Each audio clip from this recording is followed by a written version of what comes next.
Hello, I'm Archibald Chesterfield III. I'm the method actor who plays Paul Pluter. And the Paul Pluter channel, we depend on the generosity of our viewers. Please like, subscribe, tell your friends.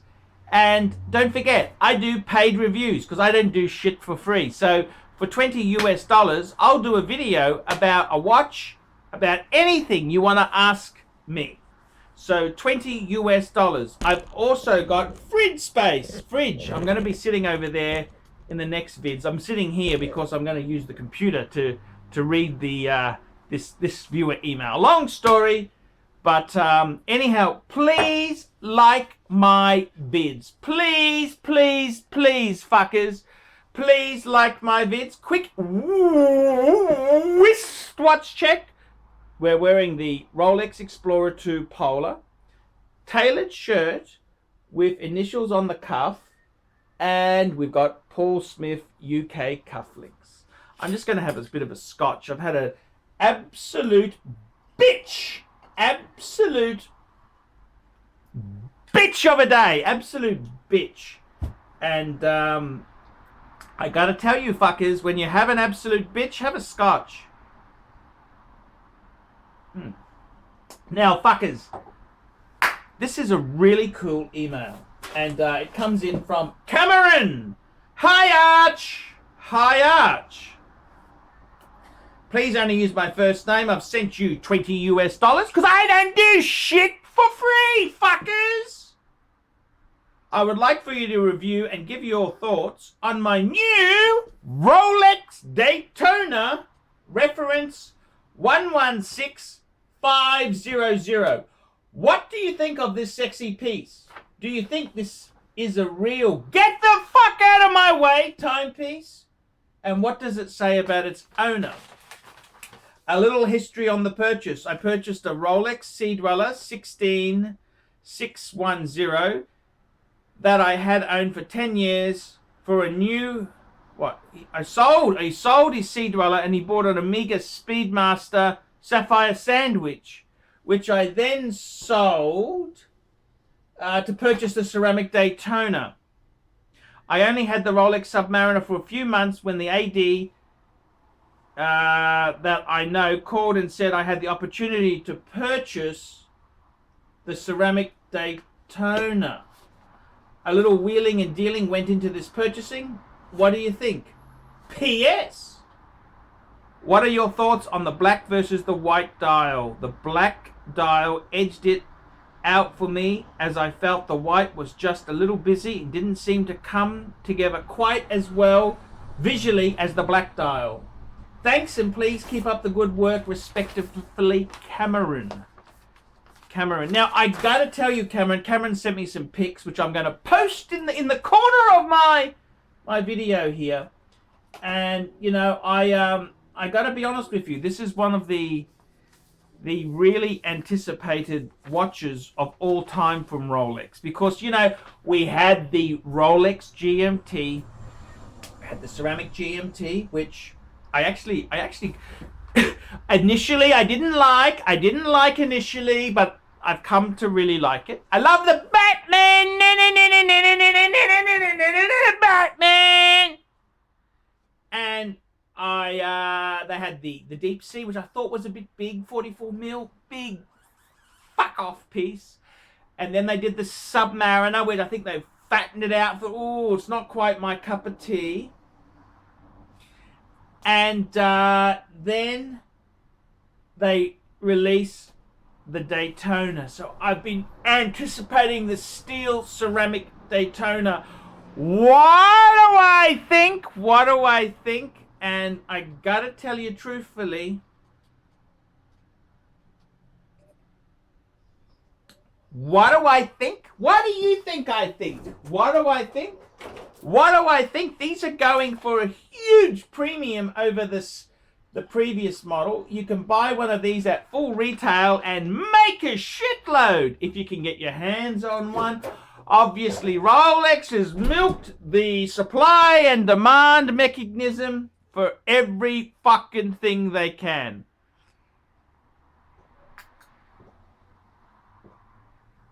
So what do I think? What's the verdict? What is the verdict? Well, I fucking love it. I love it. It just pops. The GMT and the sub, you know, the maxi dial. I like the ceramic, yes, but this Daytona, it just pops. And I gotta tell you the truth, the white they got the new bracelet, which I think is fucking amazing. You know, I mean, you got the solid end-link bracelet that I've got on my Explorer, but this new bracelet with the glide lock, absolutely stunning. I really love the Daytona. Is so fucking cool. It's the bee's knees, the duck's nuts.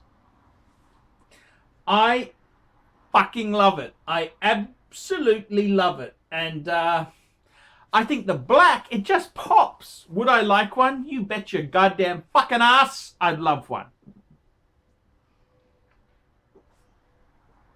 Naturally, I don't have the dealer connections because I buy everything secondhand. So I'd never be able to get one at the moment.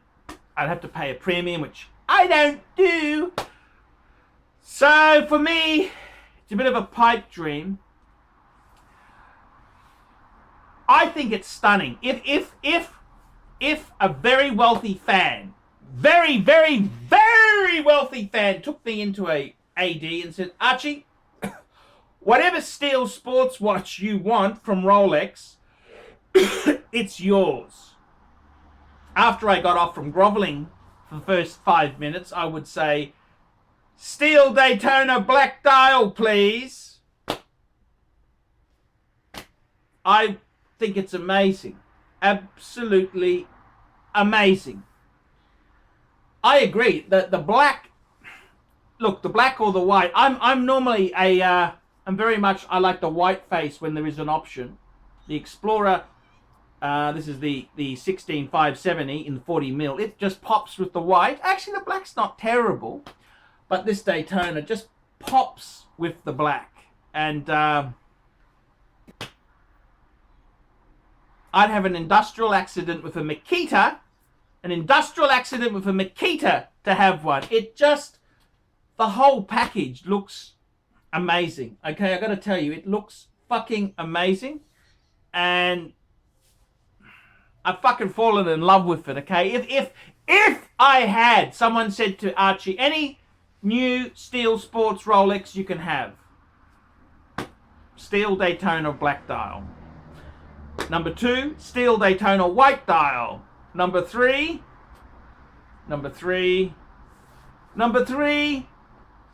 Batman.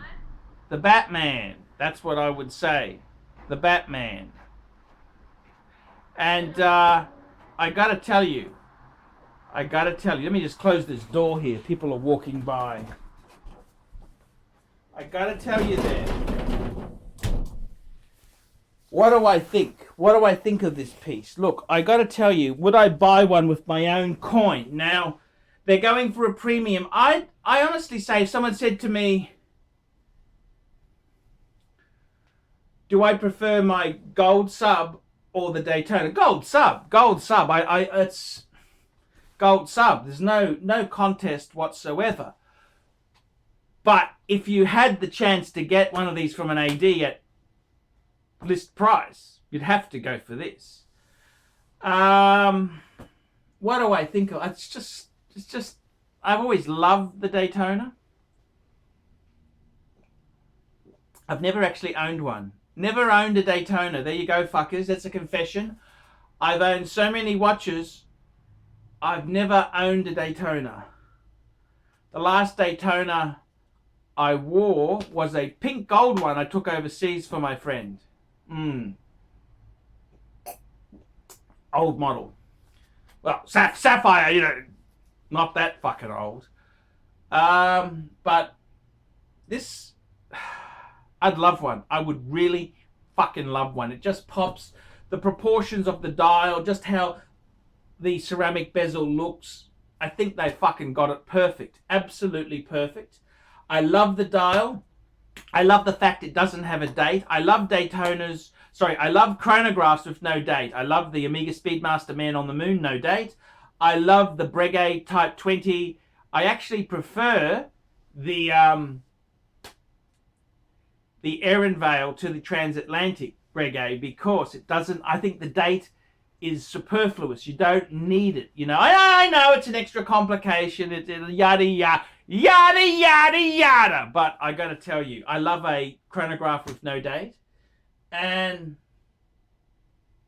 it's fucking cool. It's fucking cool. I think it's fucking cool. The proportions, just the whole watch, like how the pushes look in relation to the bezel and the dial is perfect. Perfect size. I think that's the best ceramic piece. You're asking me honestly, it's no compromise. It's not saying that the previous one is a dog. The other one is gorgeous. I got to tell you, there's so much hype in these Daytonas. I think I want to own one. You know what I mean? Like, I'm thinking to myself, what do I want? I'd really love to have a 5196 Patek. Or would I prefer a steel Daytona? Ooh, 5196. 5196.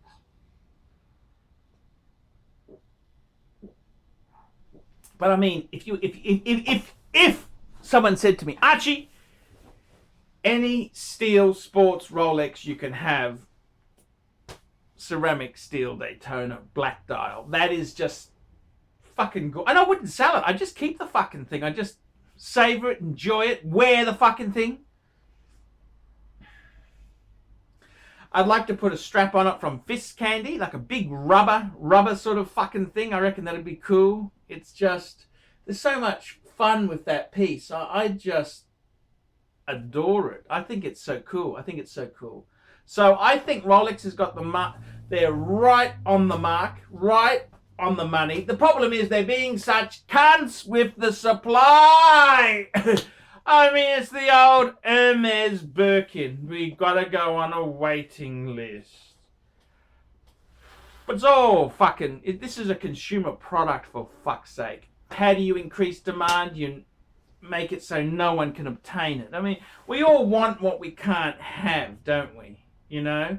So, I adore it. I absolutely adore it. That's all I can say on it. I absolutely 100% love it to death. I'm Archibald Chesterfield III. Tell me what you fuckers, nasty, vicious, vile, nasty, vinyl fuckers think of that.